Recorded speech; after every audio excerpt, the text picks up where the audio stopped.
Working hard won't make you rich. Here's why. The lie that runs on autopilot. Nobody told you it was a lie. That's the part that makes it so effective. They told you in elementary school, when the teacher put the gold star next to the kid who stayed in at recess to finish the work. They told you at home, when the rule was simple and clear. You want something, you earn it. Nothing comes free. They told you in every graduation speech, every motivational poster, on every break room wall, every post from someone who woke up at 4:30 in the morning to remind you that the only thing standing between where you are and where you want to be is the willingness to outwork everyone around you. You believed it. Of course you believed it. It came from people who loved you, institutions that shaped you, a culture that made hard work the foundational myth of what success looks like.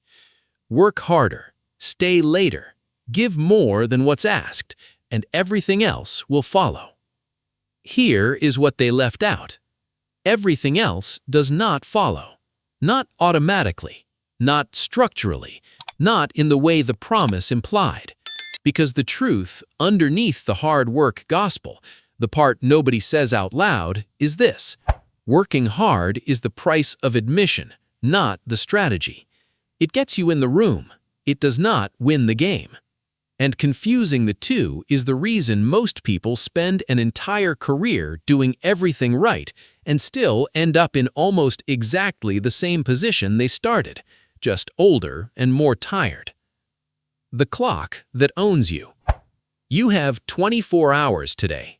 The same 24 hours as every other person on the planet, the broke, the comfortable, the wealthy, the person whose net worth you read about in a headline last week. The hours are identical across all of them. What is not identical is the relationship each of those people has built between their hours and their income. For most people, for the overwhelming majority of working adults, income is a direct and inseparable function of time. You show up, you produce, you get paid. You stop showing up, the income stops. It is clean, logical, completely understandable, and it is a system with a ceiling that no amount of effort can break through. Because the ceiling is not made of effort. It is made of hours. And hours are finite in a way that money simply is not. There are only so many hours you can sell. Even if you never rest, never take a single day away, you hit 168 hours a week, and that is the wall. No raise, no promotion, no side work layered on top of an already full schedule gets you past the fundamental math. You are one person with one finite block of time, and the moment that time stops being exchanged, the income stops arriving. This is not a character flaw. This is the architecture of trading time for money. And until you see the architecture clearly, you cannot build anything the architecture doesn't limit. The owner and the employee. There are two people working at the same company. One of them built it, one of them runs it. Arrives earliest, leaves latest, cares most, produces most. By almost any honest measure of effort and dedication and competence, they are the most valuable person in the building. At the end of the year, the person who built it takes home the return on everything the business generated, including the labor of the person who runs it. The person who runs it takes home a salary, a good salary, earned completely, deserved fully, but a salary nonetheless. This is not a moral story. The owner is not more deserving. The distinction is not about virtue or intelligence or how early anyone woke up. The distinction is structural. The owner built something that generates value independently of their personal hours. The employee, however excellent, has not. And that gap compounds every single year, not because one works harder, but because one built a system and one works inside a system built by someone else. Currently, the top 1% of Americans hold more wealth than the entire bottom 50% combined. That gap was not built on effort alone. It was built on the difference between owning things that produce income and selling time to things owned by someone else. One of those scales over time, the other hits the wall at 168 hours. Money working for money. There is a third participant in every financial equation that most people forget entirely. Not you, not your employer, your money itself. Money, positioned correctly, does not need you to work. It does not need to show up. It does not get tired, lose focus, or stop producing during a difficult quarter.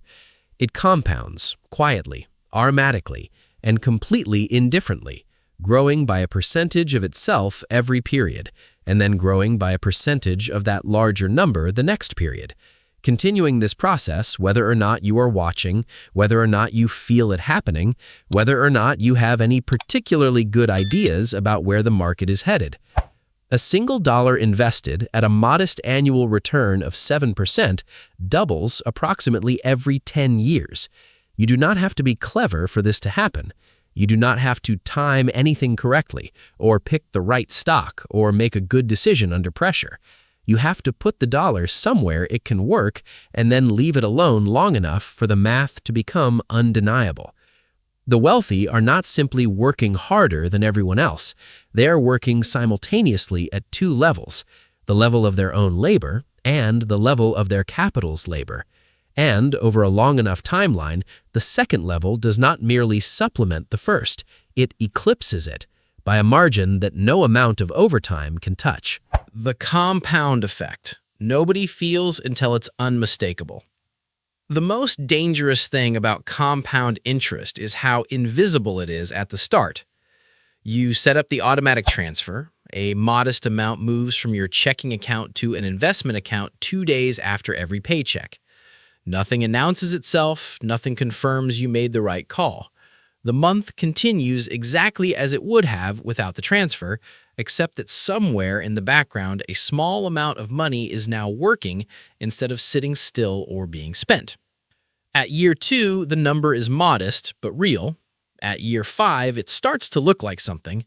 At year 10, you begin to notice that the account is growing faster than your contributions alone could explain. And it is, because it is. What is producing the difference is not your labor. It is time, applied to a balance that has been quietly growing on its own schedule without requiring another decision or another hour from you. This is why the most consequential financial decision most people will ever make is not which investment to choose or which business to pursue. It is the decision to begin, without fanfare, without a large amount, without feeling ready at the earliest possible moment, and then to resist every impulse to interrupt what is running. Every year you wait is not simply one less year of saving. It is one less year of compounding on every dollar you would have saved. The cost of waiting is not linear. It compounds the same way the investment does, just in reverse. Systems instead of hours. The shift is not from working to not working. It is from working only at the level of your hours to building simultaneously at the level of things that work without them. The index fund is a system. It tracks the entire market, diversifies automatically, and has outperformed the majority of actively managed funds over any meaningful long-term period.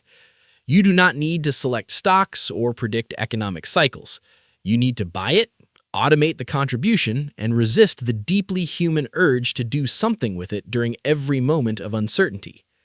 The 401k match is a system. Set up once on a form that took 15 minutes during onboarding week, it generates a dollar-for-dollar return on a portion of your contributions every single pay period, indefinitely, without requiring another decision.